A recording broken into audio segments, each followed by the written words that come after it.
All right. Welcome, everybody. It's 8 a.m. in the mountains. That means it's 10 o'clock in New York. Uh, let's get ready for another awesome week. I think we should have a lot of activity lined up according to the calendar.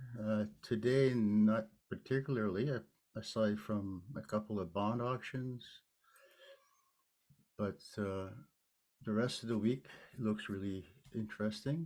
Today's bond auctions are scheduled for 11:30 Eastern, 1 o'clock Eastern, and usually we tend not to bother so much with those, but lately they've been moving the market, and so we have to be aware, we have to be conscientious, we have to be, you know,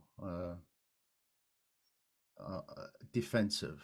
And so we have a 3 year auction and then we have a 10-year auction.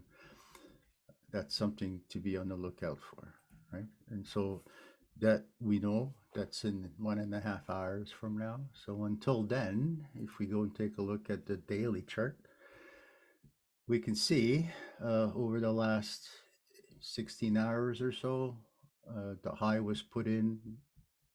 We're right now testing lows near support, and we are in a range, right? We have a floor and a ceiling above and below us. If I look at today compared to yesterday,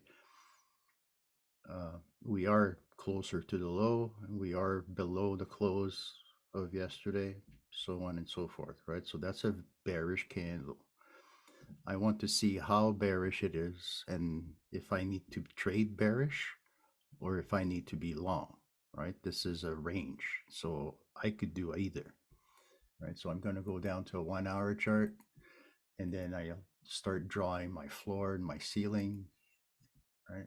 And then I understand where my limits are, and then it becomes a decision-making process, right? Once I understand that we were at the lows a few minutes ago, hours ago, we were at the high, right? So testing the lows seems to be what we're doing now. And looking at where we have a range above us, an even higher ceiling. We have an even lower floor. Right? And so, pending this news that we have to decide how are we going to participate, if we're going to participate. Which way do we trade? And so, considering the overwhelming bias being down and us being in this range, we have to keep on the defensive, right? I want to be a seller from higher, right? So for now, I have to somehow understand where do I want to sell from and where, should I be buying until I get there? And so if I'm thinking this is near the low on an hourly chart, I'm going to go down to a 5 minute, right? And then we're making a low, we're making a high, we're making a higher low. Are we trying to make a higher high? Right? So that's where the decision comes in. And then these decisions repeat over and over and over. And we end up trading the answer on the 1 minute chart with the use of our boxes. Right. So when it comes to making 3 pips, 3 pips, 3 pips, it's not because there's a trend. Right? It's because we're off of a level and moving towards a different level, regardless of the trend. And so we have to identify the levels because those become our action points. And then once we have the levels, with our mind's eye quasi figured out and we understand where we were and where we're trying to go, I also see myself, for the next couple hours,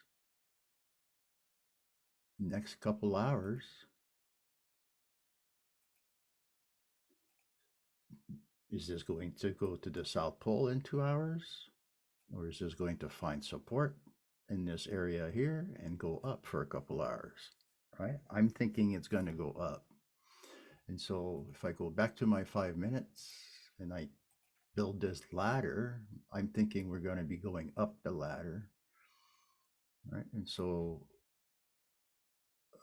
let's draw one right there.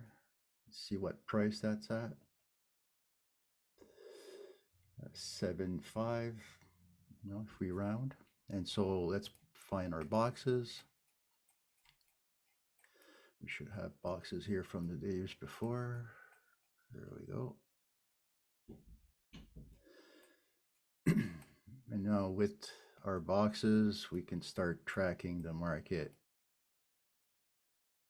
as we see fit, right? So I know I want to buy, for now, I want to buy support because ultimately I'll be selling from higher, right? So as we speak, I want to be a buyer of support so I can make my 3 pips, and then eventually sell from higher, right? So where is my 3 pips going to come from? Well, there's one entry here. There's another possible entry here. There's another possible entry somewhere around here, right? And so as long as my size is set up, my targets are set up, my position is set up, my parameters are defined, I'm just going to start repeating my process, right? So now if I can get in and buy for 3 pips, right? Oh, it came and went. Let's see if I can get another entry somewhere. Okay, so we're breaking out of the box apparently. So I'll put this there. And now we're looking forward into this next box, right? Unless we come back down. Right, so we're testing for support in order to make 3 pips. If we find support, the expectancy is we bounce, we make our 3 pips, and we earn the opportunity to recycle and repeat that trade.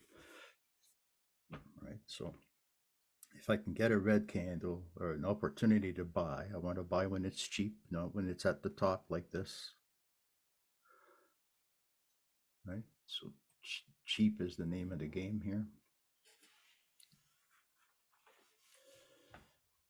Right, so in this box, a pull back to the bottom of the box right around this area here would be perfect as a buying opportunity.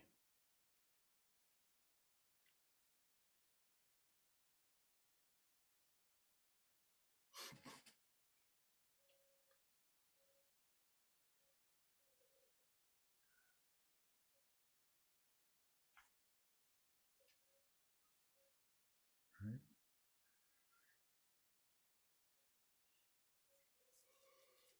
Our process, well, our purpose for trading for the 2 hours is to minimize the opportunity that we screw up, right? We want to be using the best 2 hours, ignore the other 22 if we can.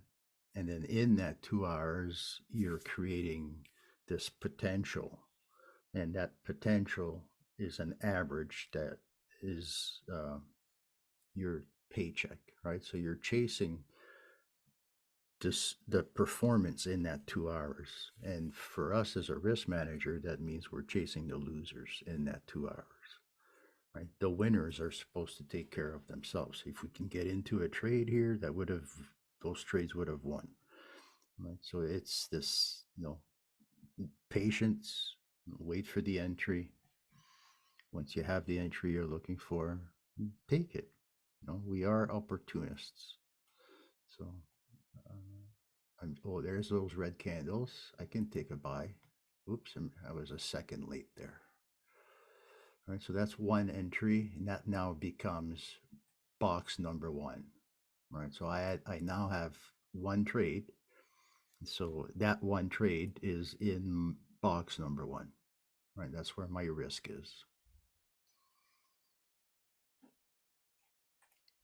All right, so this box is just a unit of measure, right? It tells me we've gone one standard deviation off of the lows, right? At this point right there, we didn't know any better. We thought maybe the price was coming out, right? So it's this forecasting of the box, right? The security feeling that I have, this safety feeling.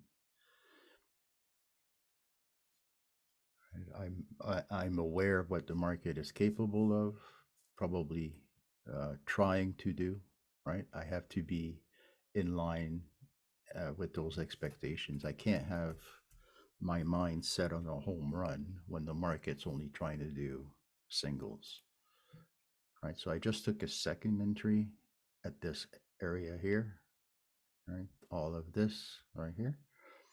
If we visit the bottom of the box, I'll put another one there too. Right. Ultimately, what I'm seeing is a low, a high, a higher low, a higher high, higher low, higher high. Right. So I'm just playing what I'm seeing here, regardless of what the daily chart is telling me. Right. I'm not here for the day.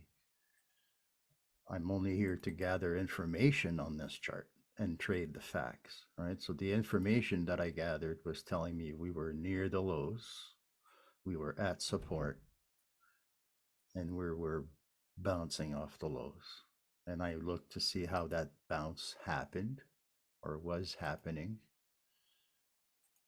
And then we dove into this on a 5 minute chart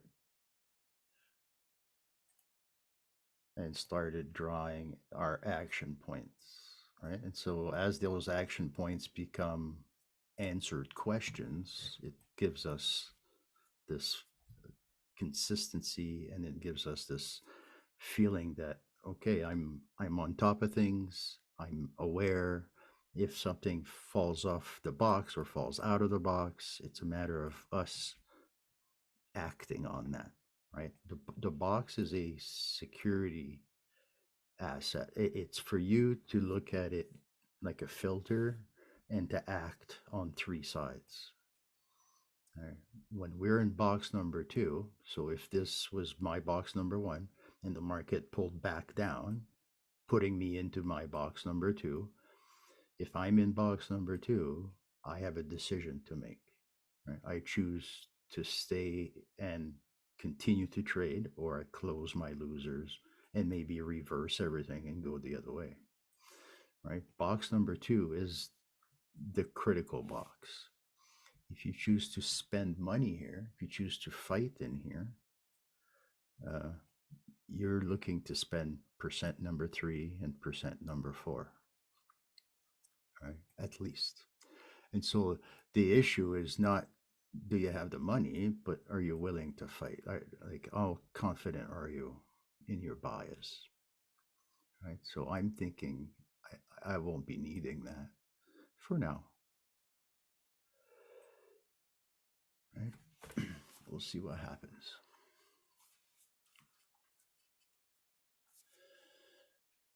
So we're just testing to see how low can we go, right? So I can keep buying. I'm a buyer for now because I want to ultimately sell when we're in the upper range, right?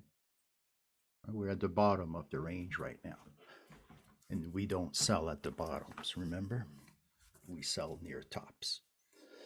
So it's this ideally putting ourselves in a better position over time. And if over time means I run out of time, then I'll have made my money on the way up.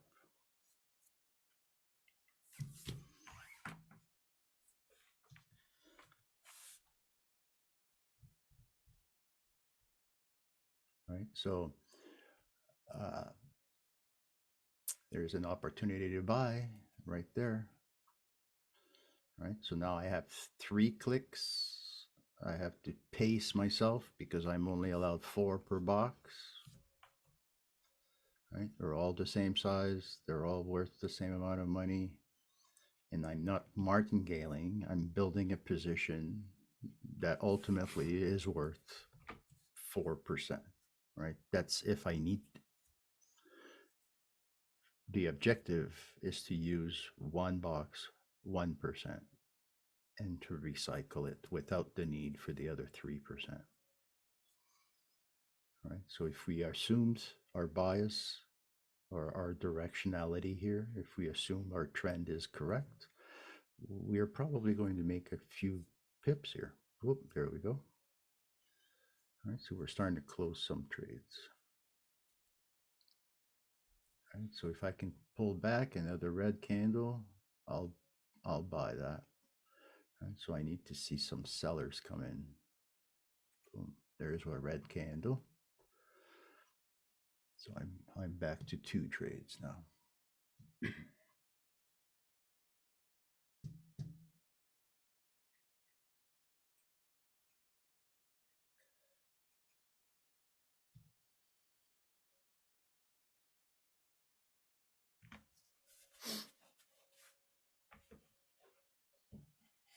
Just rinse and repeat, rinse and repeat. Just keep doing the same thing.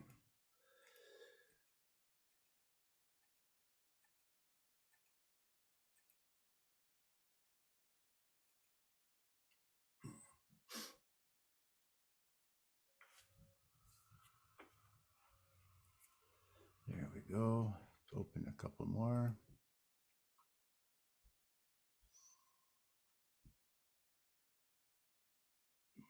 A little deeper. So here's my 4 clicks in that box. Right. So again, we're measuring from the low. Right. So that's 1 standard deviation. That's now 2 standard deviations from that low. Right. We would expect some kind of a reaction here, right? After 2 standard deviations, it's like crossing the Bollinger Bands, and that's what we're anticipating. And then because of our directionality, because of our analysis, this buying of support, because we ultimately want to sell from higher, you do that through the box, right? And so you'll know you've been the right way around when you haven't used any drawdown, right? When your drawdown's been contained to 1 box. If your drawdown is now in 2 boxes, that's that decision point, right? That's that time where you have to ask, do I break down into box 3 and 4, or do I allow this, you know, to go against me, and do I exploit this drawdown to the tune of 4%? All right. So situationally, each day is slightly different, but your process is always the same. You're left having to make those same decisions in a different environment every day. All right. So I'll take one last trade right there.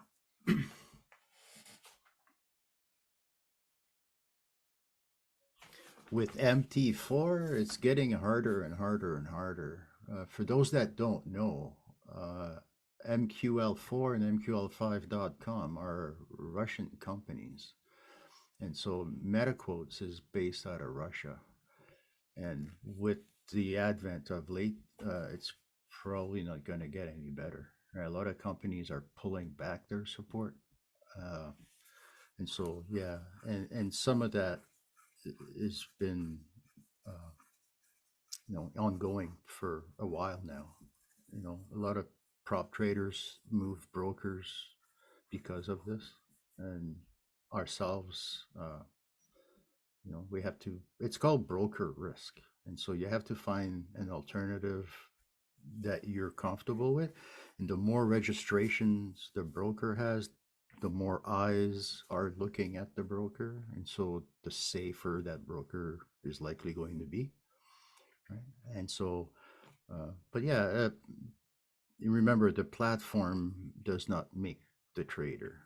All right. So MT4 is not the necessity. The safety of your account is really the ultimate goal. Right. The trading is happening between your ears. So, but yeah, if you live in Canada, you can go with Owanda. If you live, in the States, you can go with Owanda.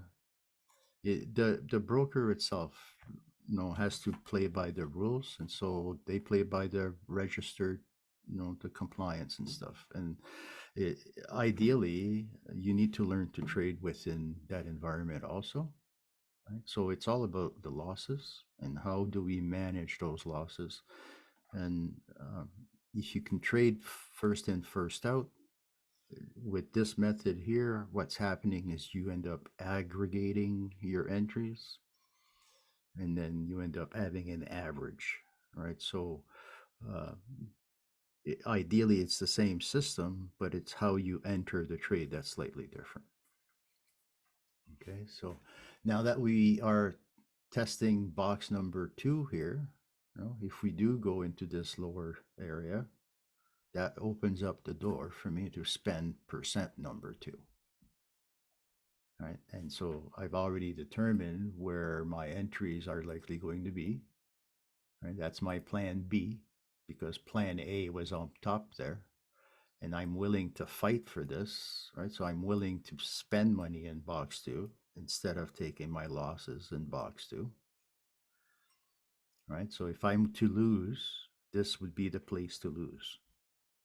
Right, but I'm willing and attempting to find this low, and I'm attempting to buy the bottom.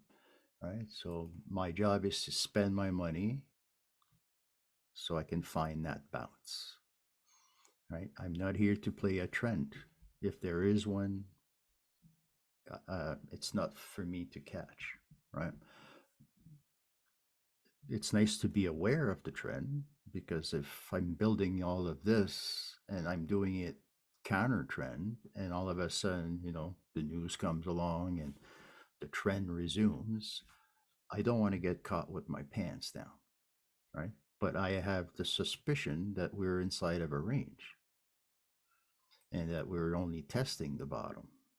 And I'm suspecting that that will hold.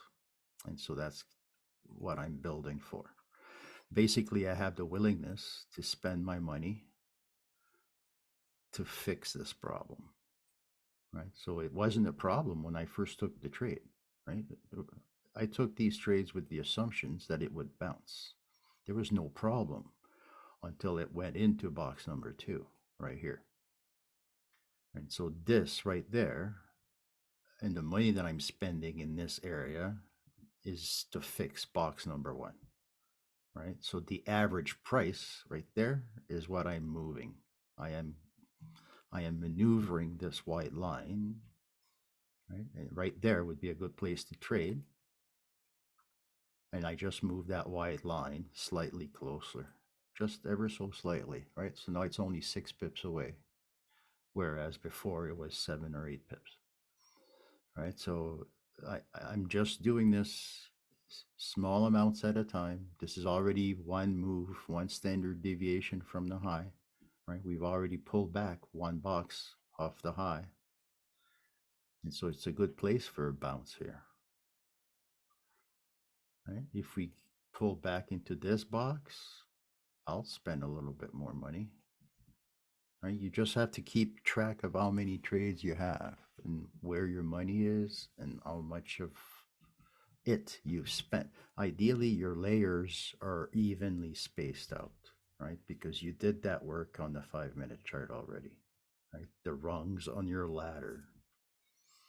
And so this spaces out your boxes. It gives you this expectancy, where will I be spending box 1, 2, and 3, and 4?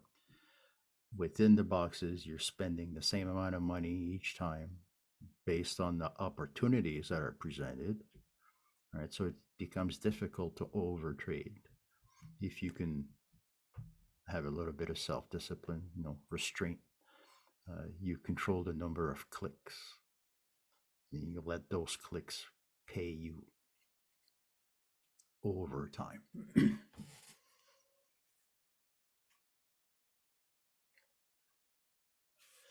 Right, so the strategy gives us the freedom to make mistakes, and yet, as long as you haven't spent all your money, you can fix those mistakes on the cheap, so to speak. Right, you don't have to take a big fat loss, but instead, if you went in small and you engineer small, you can manage small drawdown. Right? Drawdown is the issue, and drawdown is what we're managing. It's what we're exploiting, right? We're using it to an extent. We know when to stop. And so we're using time to compensate, right, for that risk that's facing us. It's like we're facing an oncoming freight train and it's moving 1 mile an hour. If we can't stop trading by the time lunchtime New York rolls around, you're smacking into nothingness. It just crawls right after lunch, right? So our trades will suffer. You're better off taking all that risk off way before lunchtime. And that's, over time, playing the long game, right?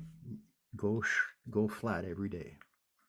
It guarantees you keep the money you made in the morning.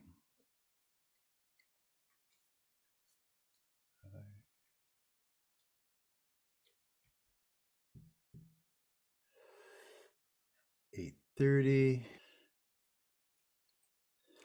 So yeah, just 3 pips, 3 pips, 3 pips. Stick to your rules. Stick to your system.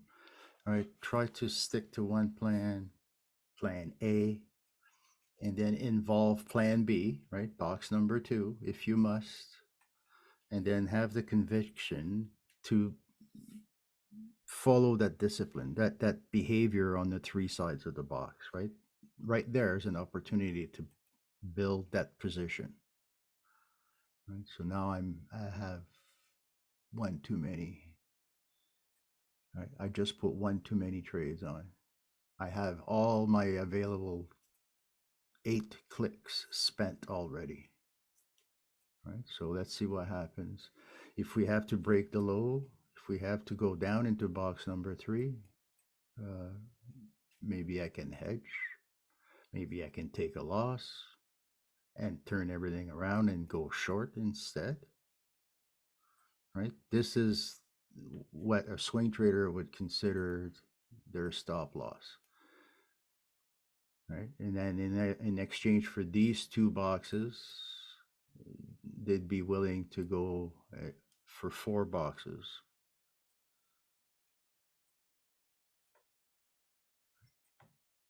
Right. And so this idea of 2 to 1, it works if you're in the right spot at the right time, and so on and so forth. Right. It's more than just 2 to 1.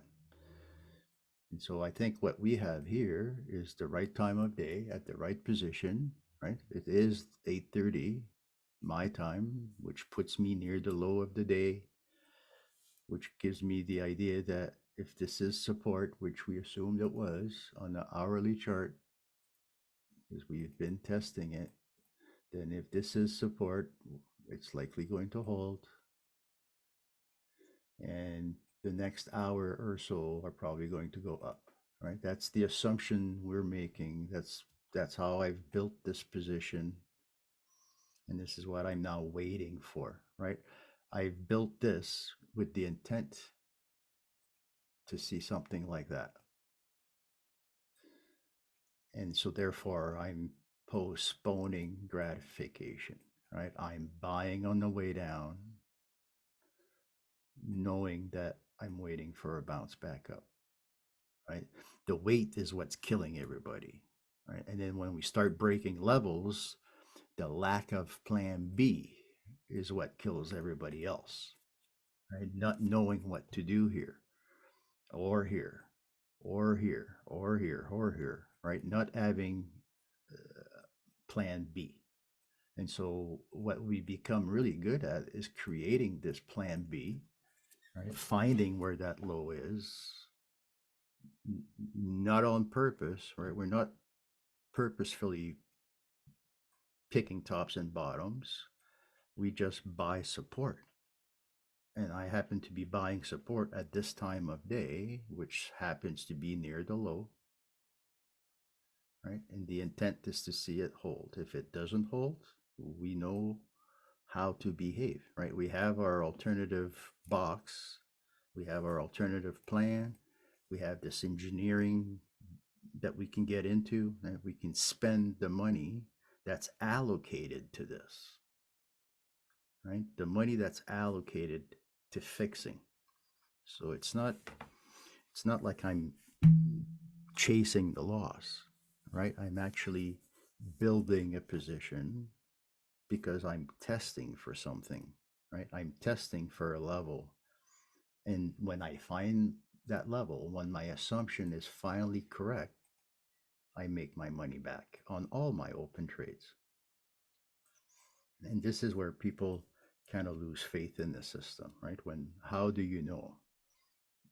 I don't. I'm using time of day to help, right? And it's a probability.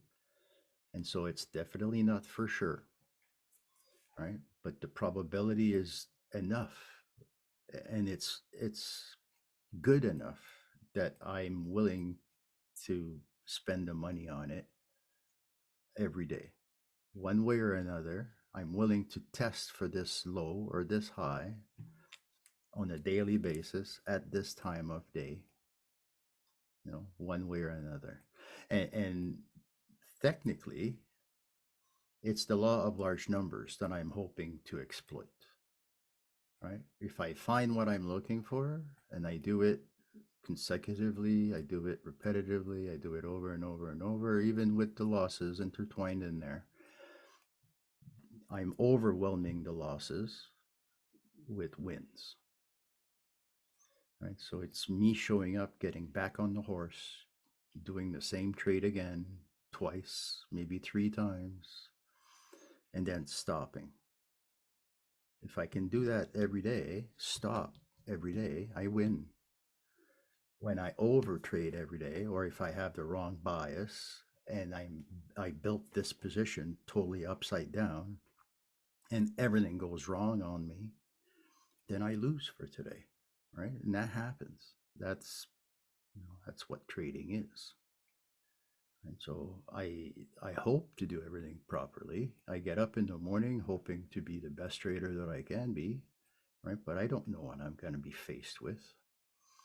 And so ideally, my system keeps me safe from me, not from the market, right? The market has to be what the market is.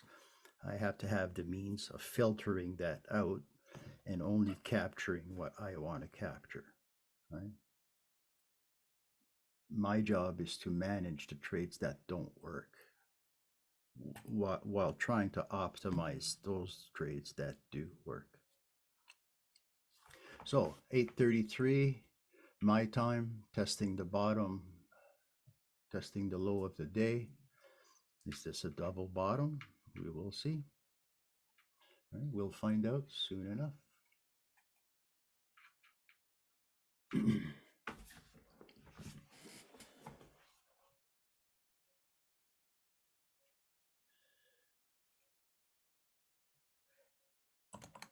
Right.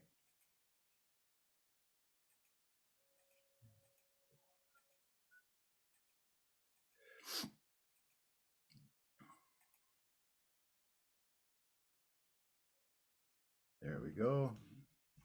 This looks promising.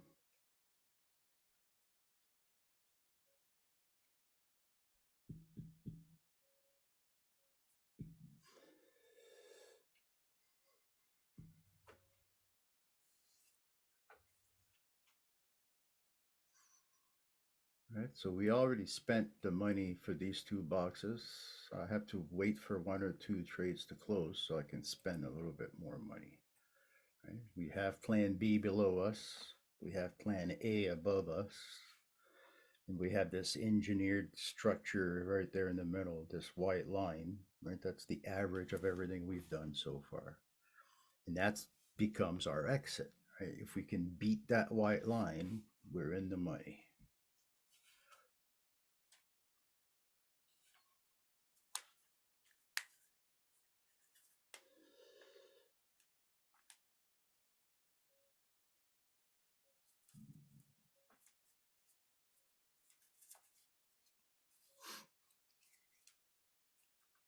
Francisco, if you're looking for a broker, try this one here.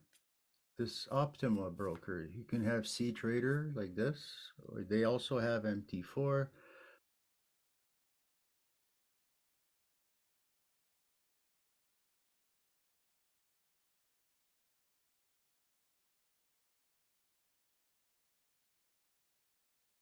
But yeah, C Trader is the alternative, right? So the broker, Anco Trade, if you've read their email, it's their registrar that's pulling the plug on MetaQuotes, right? So you have to be aware of what's happening behind the scenes. It's not always the broker's fault, you know. There's always they have somebody to answer to, and so broker risk is a big, big, big problem in this business. Never put all your eggs in one basket.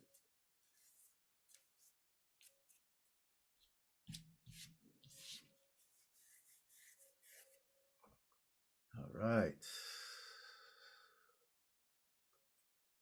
I don't want to over click, so I just going to leave this position the way it is, right? If this is a low and we're trying to go back up, then I can measure from here. And now, because I'm measuring from here, I would have this expectancy that we spend time in this box, eventually come out over here somewhere, right? Going into this new box there, right? If that fails, then we're going down here, putting me back into box number 3, right? From the top.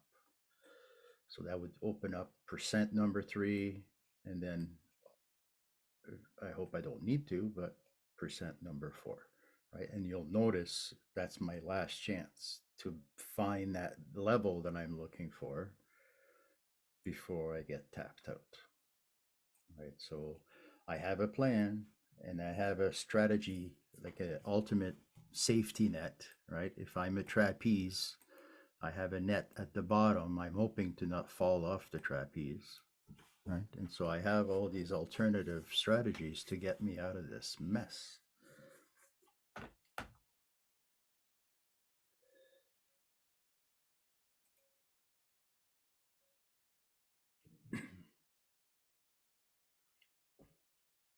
All right, so that closed one trade, brought me back to a safe place.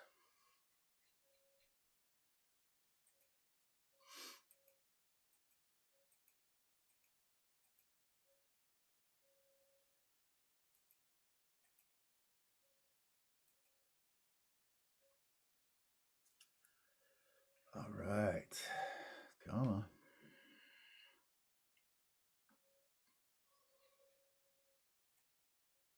All right, so we're not swing trading, we're not position trading. Although it is building a position, right? We're building a position to get paid in the next few minutes, not to get paid in the next few months. What I'm teaching you is applicable on every time frame. Uh, but yeah, it's, you know, you could do this on a monthly chart. Your boxes would be a lot bigger, but you'd still be buying at support. You'd still be selling at resistance. Right? The box is a frame. It doesn't do anything other than convince us that we're in control.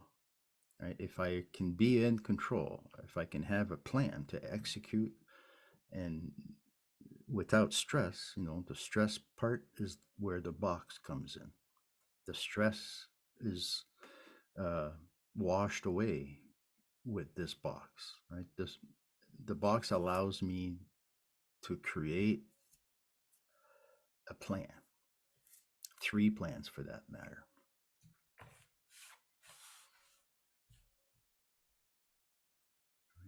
So I'm still looking for a move in my favor, slowly but surely. It's unfolding, right? Like I said earlier, I do want to be selling, but not at the lows, right? So we already know we want to be selling from higher. We're just trying to figure out where that will be, when that will be.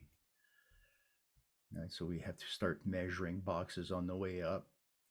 And we know average moves are 4 boxes or less. Anything more than that is probably the trend.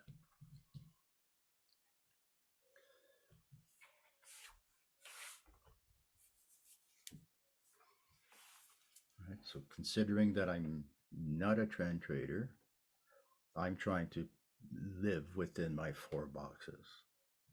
Right? So if I know I'm playing against the trend and I use up my 4 boxes, I'm looking for a break even trade. I'm looking to get out at box 2.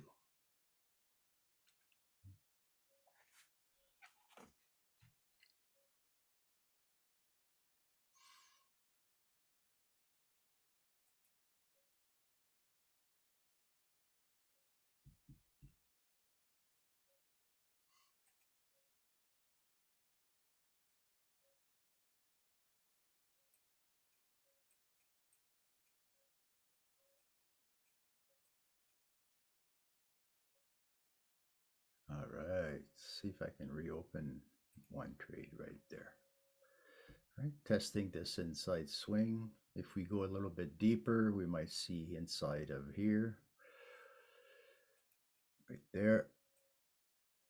And let me remove this so it doesn't really apply. Right, so I'm willing to spend money right there. And then if we test the lows, making it breaks, right?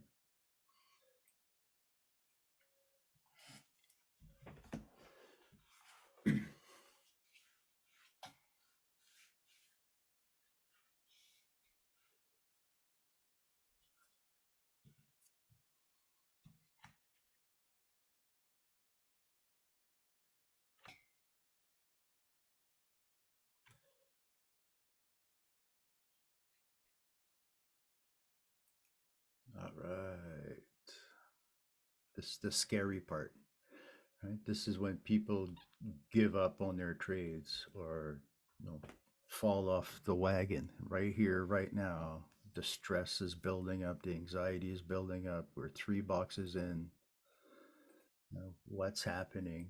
Where's the exit? Well, the exit is now the white line, right? How do I get to that white line where we're looking for a bounce? Right? We're looking for uh, a move back to break even. Right? So if we're trying to capture that white line, these are in the way. Right? So I'm just going to move them out of the way.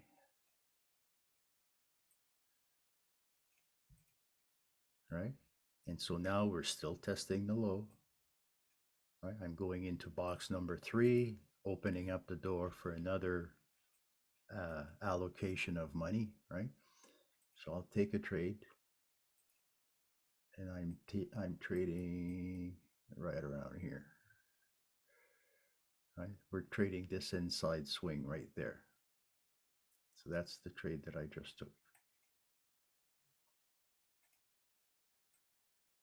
Right here. I'll remove this.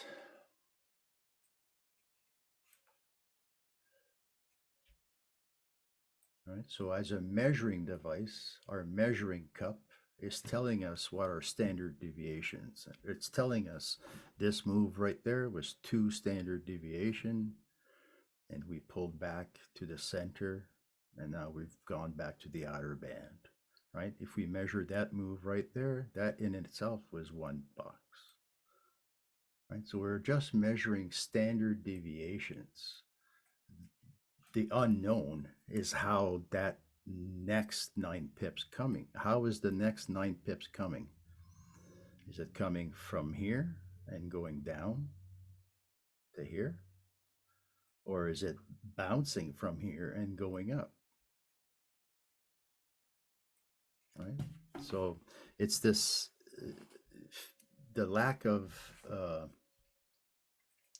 we of a crystal ball. We can only forecast 1 box at a time.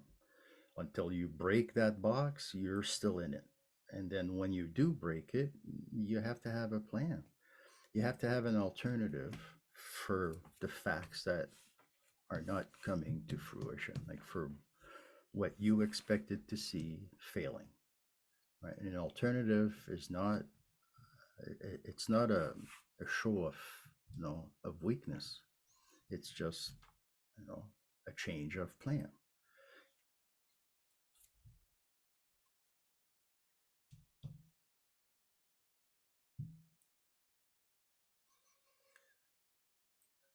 Right. So from our first entry at about 8-ish or so, right around up here, we've built this position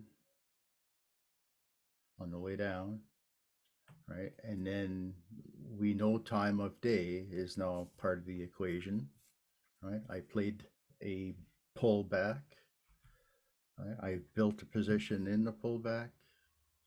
Now I'm waiting for the UK fix to come along, which will then result in the banker's close and so on and so forth. Right? So trading near the low gives me a point of reference. It gives me something to do. And then if we measure these average moves, 2 boxes, 2 boxes, 2.5 boxes, 2 boxes, right? So if we measure these moves, we have a pretty good idea of what's what and what's coming next, right? If this was one average move, well, what's coming next is probably an average move in the opposite direction. Right, so I'm just exploiting the likelihood.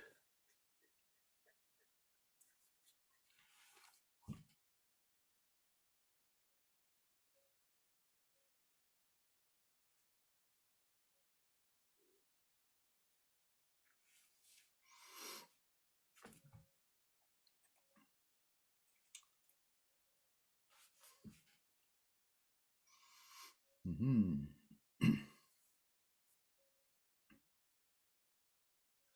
If you live in Canada, another good broker you may want to try is Darwin X. Darwin X. If you want to keep, like, if you want to build a track record and trade your own money, without having to deal with prop firms and stuff, Darwin X is a good place to build a track record because ultimately you can get investor funding just by having a track record, right? So they're based in the UK, so they take on Canadian clients. I have an account there. I've had an account with Darwin X for a long, long time. That's where I run my robots.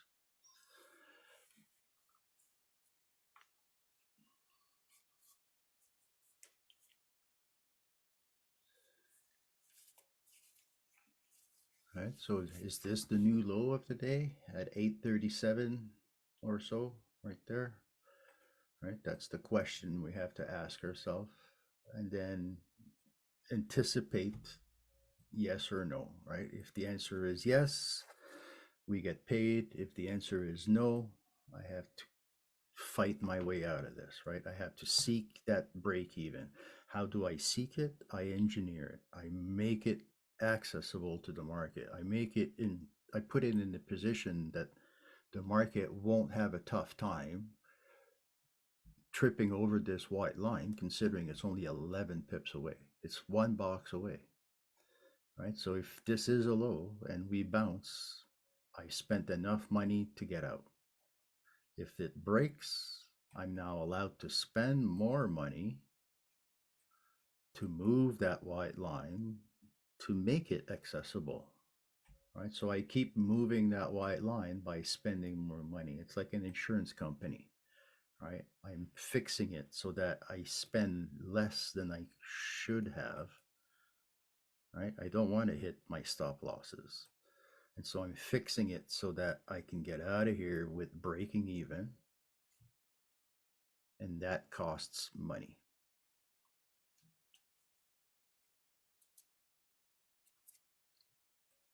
Right? So it's a probability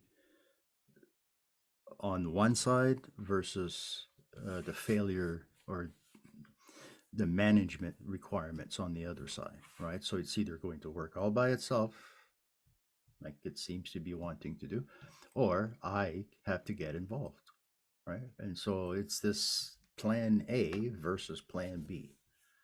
I engineer both plans, but I only need to physically involve myself with plan B, C, and D.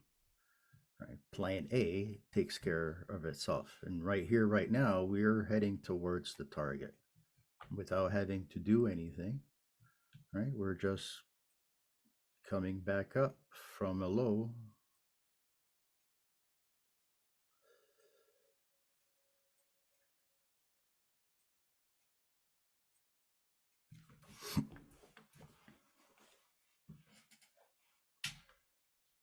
So a little bit of a bounce,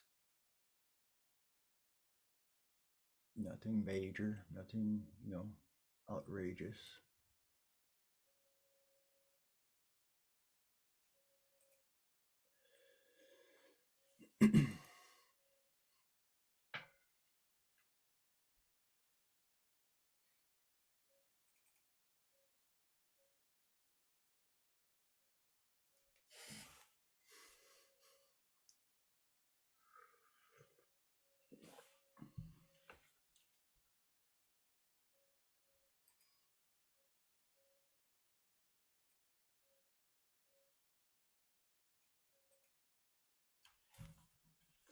Yeah, our willingness, it's the willingness to fix the issue, right?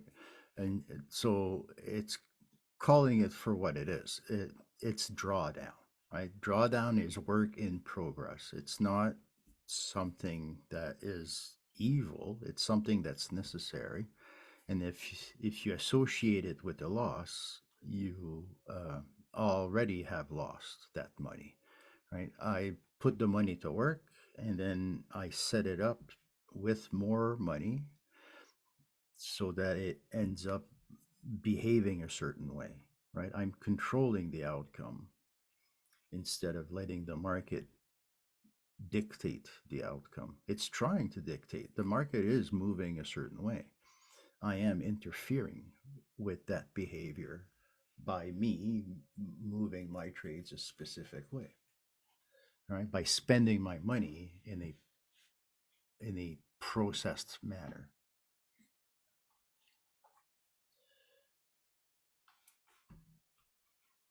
This looks good.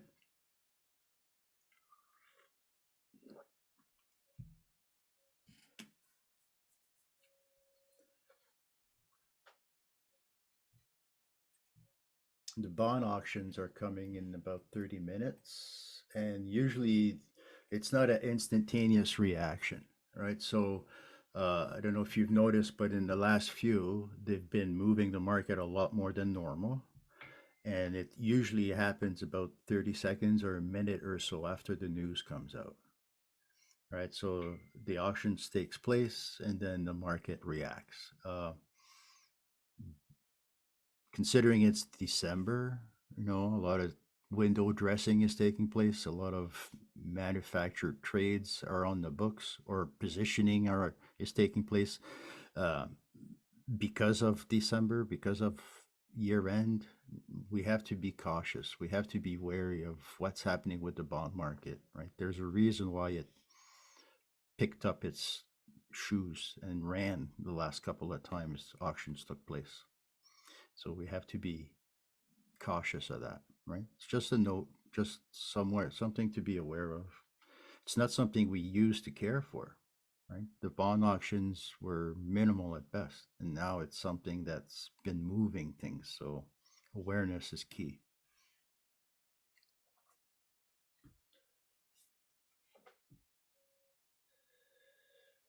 Boy, oh boy.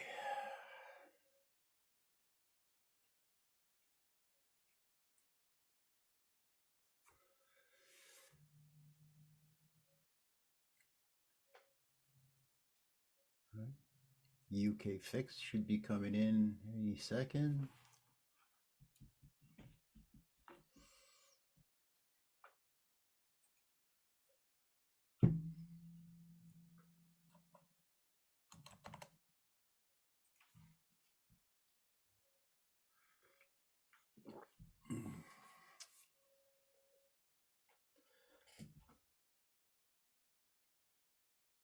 I'll take a trade right there.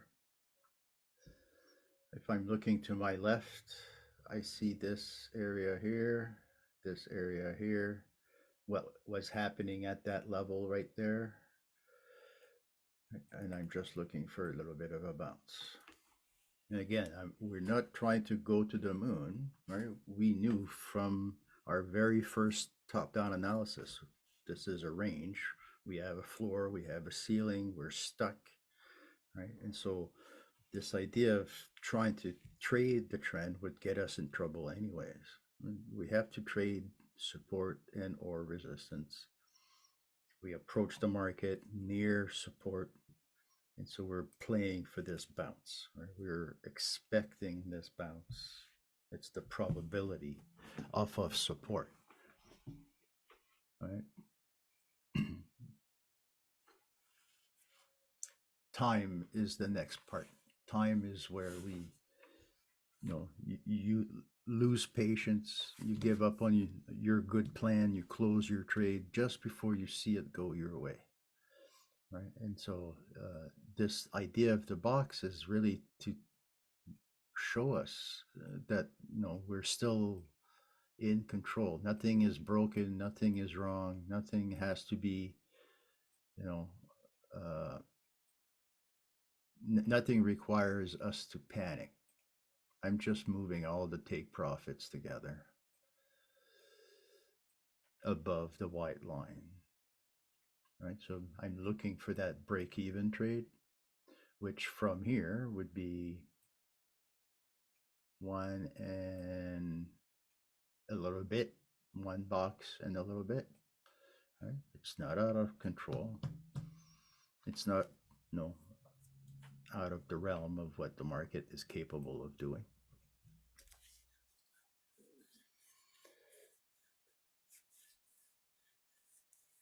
Right? Good place to buy here.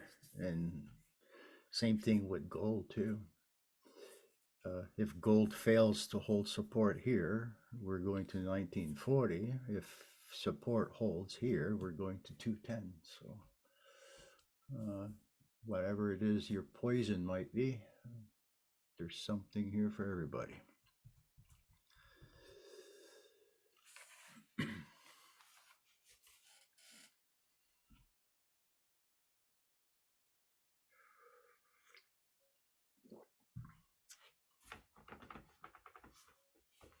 This is the top of the hour. Our position is built for a bounce. Let's see what's on my calendar next.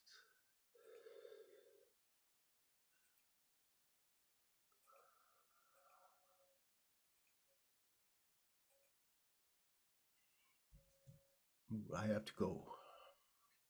I have to go. So we have our positions. We have the idea that breaking even is the requirement for the rest of the day, right? If we're forced into box number 3, we spent percent number 3. If we're forced into box number 4, we spent percent number 4. Always moving that white line towards the current price, right? So the current price and the white line are only 11 pips apart now, right? That's a blink of an eye for the euro, right? So we're not trying to reinvent anything. We just are trying to find where's that resistance, where's that support, sorry, right? Where's that support coming in? And we know it's near here. We know we're in the right area, right? We're just trying to find, test, and localize. Once we find that bottom, all of our trades will make our money back. Okay, so I have to let you guys go. I am meeting with Donovan, so good luck to everybody. And if I don't see you in the chat room, I'll see you tomorrow morning in this live session. Thanks a lot. Trade safe. Bye bye.